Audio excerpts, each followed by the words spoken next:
En el artículo 124, donde se describen distintos términos, se pueden entender las operaciones inusuales o desusadas como aquellas desacostumbradas o raras, las que no suelen realizarse en este tipo de negocio o crédito, cuya cuantía o características no guarden relación con la actividad económica del cliente, o que por su número, por las cantidades transadas o por sus características particulares, escapan de los parámetros de normalidad establecidos para determinado rango de mercado. En muchos casos será necesario consolidar y analizar dentro de cada mes calendario todas las operaciones de un mismo cliente, sin sumar entre sí los débitos y créditos, para detectar las operaciones inusuales. En el artículo 85 sobre la clasificación de las operaciones como sospechosas, la comparación de una operación detectada como inusual con la información que se tenga del cliente y las indagaciones que se realicen o se hayan realizado sin alertar al cliente, podrán determinar que dicha operación deba clasificarse como sospechosa. Este proceso de análisis no deberá exceder de 30 días continuos después de la fecha de detectarse la operación que originó el proceso. Los sujetos obligados deben prestar atención a las informaciones que se obtienen a través de diferentes fuentes, tales como medios de comunicación social, organismos gubernamentales nacionales e internacionales, asociaciones gremiales, clientes, Internet, entre otras.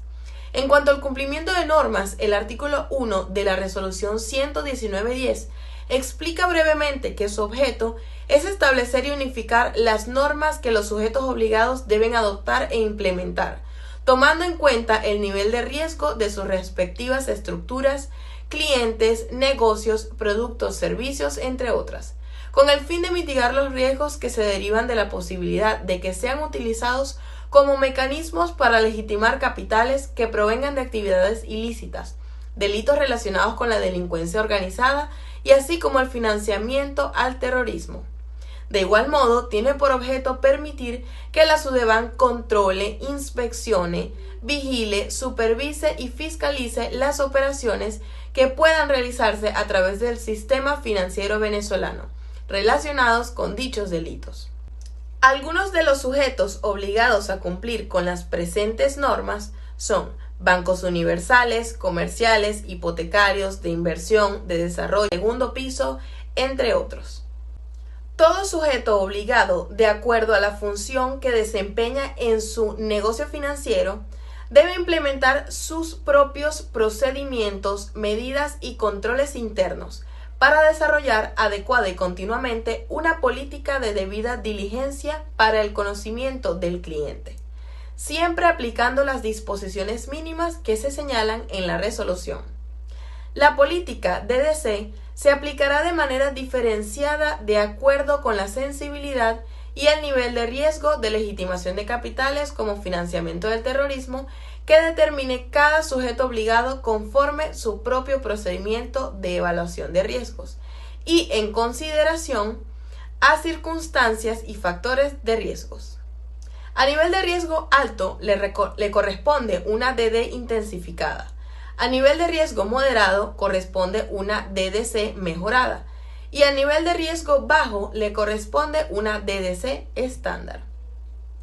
Estas medidas y controles pueden incluir 1. Mayores acciones de concientización sobre los riesgos de legitimación de capitales dirigidas al personal del sujeto obligado y sus clientes.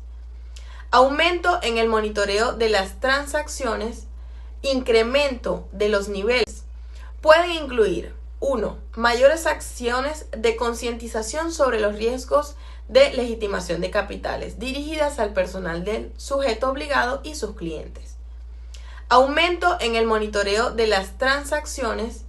Incremento de los niveles de concientización del cliente mediante visitas a los mismos, entre otros.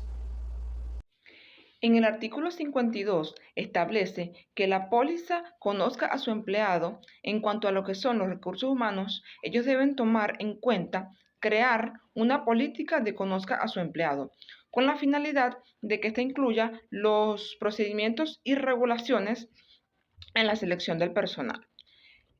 Cabe destacar también que deben tomar en cuenta lo que es la verificación de los datos que estos contengan y también tomar en cuenta lo que son todas aquellas referencias de trabajos anteriores. A su vez, en el artículo 53 implanta que la supervisión deberá prestar atención a la conducta y los posibles cambios que pueda tener el empleado en cuanto a la elaboración o a realizar sus actividades. Todo esto con la finalidad de generar o garantizar la buena conducta del empleado.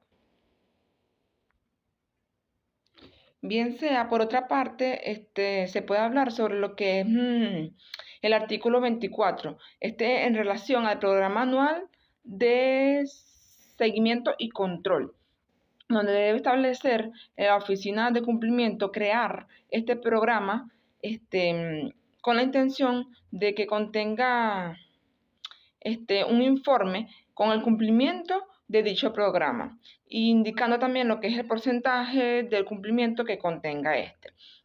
En cuanto al artículo 70, nos indica que la unidad de auditoría del sujeto obligado deberá elaborar y ejecutar un programa anual de seguimiento y control.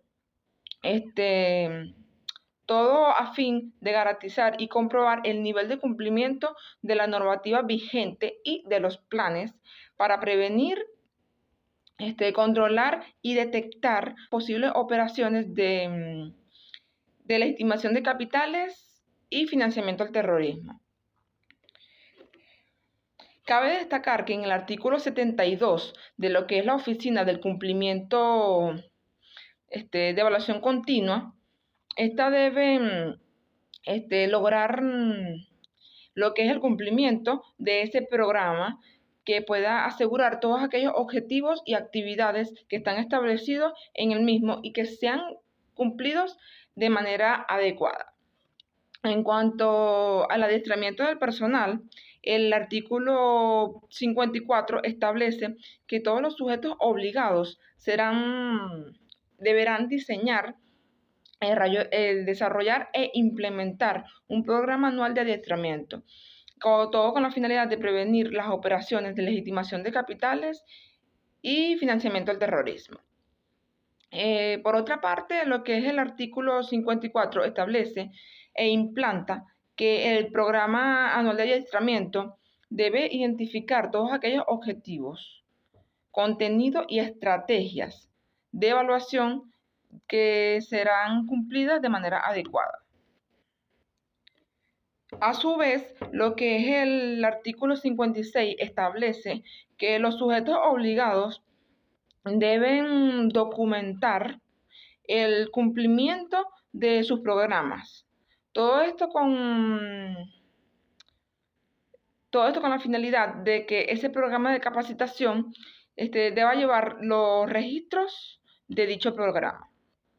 Para finalizar, lo que los sujetos obligados, en cuanto al artículo 57, pueden contratar expertos, bien sean nacionales como internacionales, los cuales puedan impartir cursos de formación y capacitación para prevenir las operaciones de legitimación de capitales y financiamiento del terrorismo. Buenas noches. Siguiendo el mismo orden de ideas de mis compañeras, en el artículo 86 de la resolución 119.10 de la SUDEBAN, nos indica que los sujetos obligados deberán reportar los casos sospechosos de actividades vinculadas con la legitimación de capital y el financiamiento del terrorismo mediante un oficial de cumplimiento que deberá realizar el correspondiente reporte de actividades sospechosas utilizando los medios electrónicos y el formulario escrito no mayor a un plazo de 2 días hábiles. Esto para que la legitimación de capital y el financiamiento del terrorismo establezcan digamos que la necesidad de reportar la operación realmente como sospechosa. Esto no es una denuncia penal ni acarrea ningún tipo de, digamos que, responsabilidad penal o civil al sujeto obligado ni a sus trabajadores. Este formulario y los formularios que se toman en cuenta para el reporte de actividades sospechosas se acompañarán siempre con la ficha del sujeto obligado, o sea, del cliente, y la cédula de identidad y todo documento que avale o que dé pie a que se entienda una obligación como sospechosa. En el artículo 85 de la ley nos indica también la clasificación de estas actividades, en donde nos dice que una actividad sospechosa puede ser inusual, convencional, compleja, en tránsito o estructurada con la información que tenga el cliente y las indagaciones que se realicen después del inicio de esta investigación. Esto podrá determinar que la operación pueda clasificarse como sospechosa y no puede exceder de un periodo de tiempo mayor a 30 días hábiles. En cuanto a los sistemas de prevención y control, en el artículo 90 nos indica que los sujetos obligados deben implementar sistemas de informática cuyo nivel les permita la mayor cobertura, es decir, les permita reconocer con mayor facilidad alguna actividad sospechosa en alguna de las áreas en donde están ejerciendo pues su profesión y su trabajo.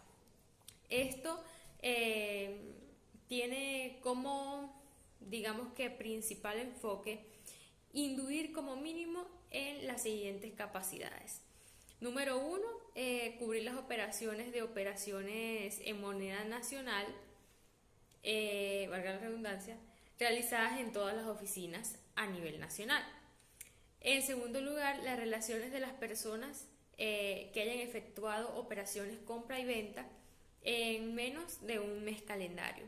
Y en tercer lugar, los sistemas de detección de operaciones inusuales en tiempo real o un tiempo con frecuencia no mayor a un mes.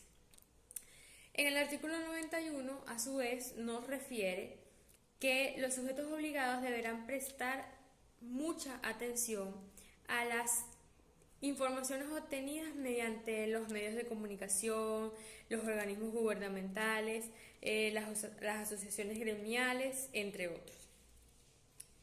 Para obtener los casos más comunes de este tipo de sistemas de prevención y control, en la resolución podemos encontrar varios. Entre ellos, encontramos que en el artículo 114, las personas naturales y jurídicas dedicadas al otorgamiento de crédito o a efectuar descuentos o inversiones con sus propios recursos no estarán obligados a establecer un reporte de actividades sospechosas, pero sin embargo están obligadas a presentar ante la SUDEBAN sus estados financieros, modernas informaciones y datos estadísticos que esto requiera. También en el artículo 116 nos indica que los hoteles y los centros turísticos autorizados para realizar el cambio de divisas deben proporcionar a la SUDEBAN datos estadísticos de estas compras y ventas y cualquier operación que sea necesaria para poder sustentar estas operaciones. Muchísimas gracias.